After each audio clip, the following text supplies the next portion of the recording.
When Hanoi fell back under French control, it might have seemed to those watching from colonial offices and military headquarters that the rebellion had been broken. The capital was once again in French hands.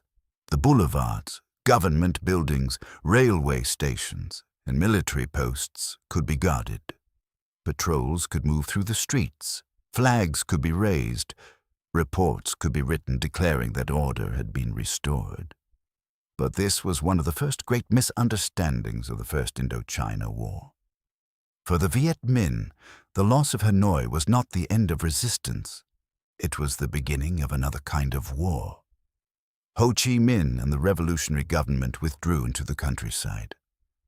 The movement that had briefly stood in the open now disappeared into the mountains, forests, valleys, and villages of northern Vietnam. It moved away from the places where French power was strongest and into the places where French power became thin, uncertain, and vulnerable. There, in the rough country beyond the easy reach of roads and artillery, the Viet Minh began to build the war that would define them. At the center of this transformation stood Vo Nguyen Giap. He was not a general formed in the traditional academies of Europe. He had not risen through colonial ranks or studied war in the polished lecture halls of Paris. He had once been a teacher, a student of history, and a nationalist whose life had been shaped by imprisonment, exile, loss, and revolution. But Giap understood something many professional soldiers failed to grasp. A weaker army does not survive by fighting the stronger army on its own terms. It survives by changing the meaning of strength. The French possessed aircraft, artillery, armored vehicles, trained officers, and the ability to seize cities and major roads. In a conventional battle, especially in the early years, they held the advantage. But Vietnam was not simply a map of cities and highways. It was a land of mountains, rivers, jungle trails, rice fields, villages, and hidden paths known intimately by the people who lived there. Giap's task was to turn that land into a shield, and, when the time came, into a weapon. The Viet Minh did not begin as a modern army. Many of its fighters carried old rifles, captured weapons, homemade grenades, or little more than determination. Ammunition was scarce. Medical supplies were limited. Communication was difficult. Food had to be gathered, carried, hidden, and protected. But the movement possessed discipline. It possessed political purpose. And above all, it possessed patience. In the mountains, patience became strategy. Giap did not seek immediate victory through dramatic battle. He sought survival first. The Viet Minh would avoid destruction, preserve its leadership, expand its networks, and slowly strengthen its military arm. It would strike where the French were weak, withdraw when the French were strong, and return when the French had gone. This was not cowardice. It was calculation. A revolutionary army that allowed itself to be destroyed in one heroic battle would serve only the memory of independence, not its achievement. Giap understood that time itself could become an ally if the Viet Minh could endure.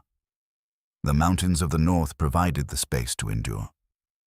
From remote bases in the Viet Bac region, the Viet Minh developed a system of resistance that combined military action with political organization. Fighters did not merely camp in the forest. They built relationships with villages. They gathered intelligence. They organized local committees. They recruited porters, guides, messengers, and militia. They created a shadow authority that could exist beside, beneath, and beyond French control. This was one of the defining features of Giap's war. The battlefield was not only where soldiers fired rifles. It was also the village meeting, the rice harvest, the supply trail, the hidden storage pit, the whispered warning, and the decision of a farmer to carry food for men he might never see again. The Viet Minh understood that military survival depended on the people. A guerrilla force without local support is only a hunted band. A guerrilla force rooted in villages becomes something much harder to destroy. French commanders could send columns into the countryside. They could search villages, burn huts suspected of sheltering fighters, arrest suspects, and establish fortified posts. But each act of force carried a political cost. Each harsh measure risked driving more people toward the resistance. Each patrol entered a world where information flowed quietly around it. The Viet Minh rarely needed to match French firepower. They needed to know when the French were coming. They needed to decide where to stand, where to vanish, and where to leave behind only silence. In this kind of war, knowledge became as valuable as artillery.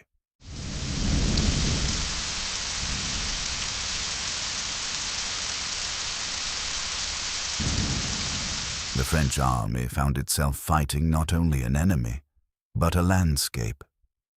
Roads were few and often dangerous. A convoy moving through jungle or mountain country could be watched for hours before the first shot was fired. A bridge might be destroyed. A tree might be felled across the road. A bend in the track might conceal mines, rifles, or men waiting in the green darkness. Then, after a burst of violence, the attackers would disappear.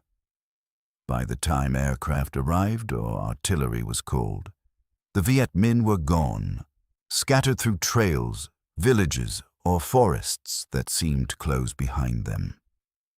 To French soldiers trained in more conventional methods, this was deeply frustrating.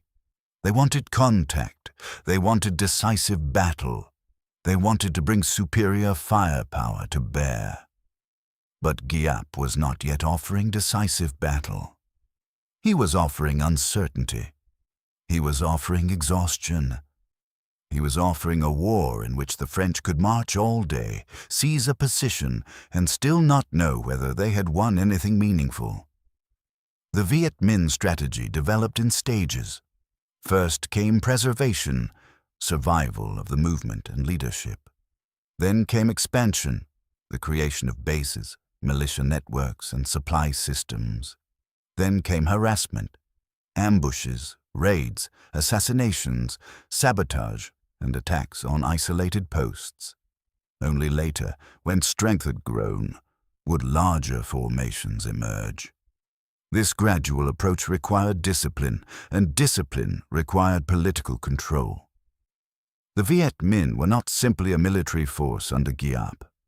They were part of a revolutionary movement guided by communist organization and nationalist purpose. Political cadres worked alongside fighters. They taught ideology, explained sacrifice, enforced loyalty, and tied the struggle against France to the promise of a new Vietnam. For some villagers, the Viet Minh brought hope. For others, they brought pressure. Revolutionary movements rarely live by inspiration alone. They also demand obedience, resources, secrecy, and sacrifice. The Viet Minh asked much from the population: rice, labor, recruits, intelligence, silence. Those who resisted or collaborated with the French could face punishment. This was part of the war's complexity. It was not a simple tale of armies moving across empty land. It was a struggle inside society itself, where loyalty, fear, belief, survival, and coercion often existed side by side.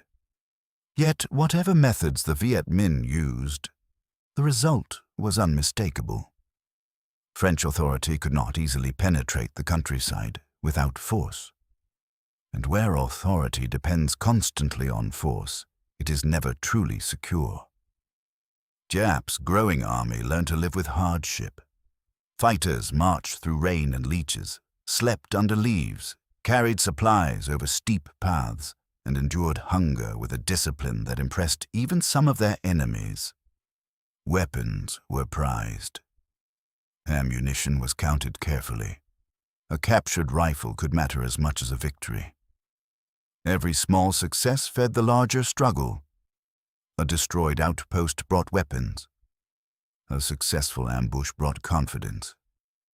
A French withdrawal brought prestige. A village persuaded or intimidated into support became another thread in the revolutionary web. By 1947, France attempted to strike at the Viet Minh heartland in the north. French commanders believed that if they could capture or destroy the revolutionary leadership, the war might be shortened. Airborne troops, river forces, and columns pushed into Viet back, seeking Ho Chi Minh, Giap, and the hidden structure of resistance. But the mountains protected what the cities could not. The Viet Minh avoided annihilation. Leaders escaped, units withdrew, scattered and regrouped. The French could enter the region, but they could not easily hold it. They could disrupt, but not destroy. They could win engagements, but not end the war. This pattern would haunt France for years. Again and again, French forces would seek the decisive blow. Again and again, the Viet Minh would refuse to be defeated in the manner France required. Giap's war in the mountains was therefore more than a military adjustment after Hanoi. It was the foundation of a long struggle. It taught the Viet Minh how to survive pressure, how to use terrain, how to bind politics to war, and how to transform weakness into endurance. It also taught the French that Indochina could not be mastered merely by holding its cities. The true war was spreading through places that appeared, on official maps, almost empty. Forested ridges, remote valleys, border trails, and villages far beyond the sound of colonial ceremonies. There, under rain and mist, a revolutionary army was learning how to wait. And in that waiting lay France's greatest danger. For empires often measure war in campaigns, territories, and reports. Revolutions measure it in years. Giap understood that the war for Vietnam would not be won in a single season. It would be built slowly, painfully, through retreat and return, through loss and recovery, through discipline, sacrifice, and the steady belief that time could weaken an empire more surely than any single battle. The mountains had not given the Viet Minh victory, but they had given them survival. And in the First Indochina War, survival was the first step toward triumph.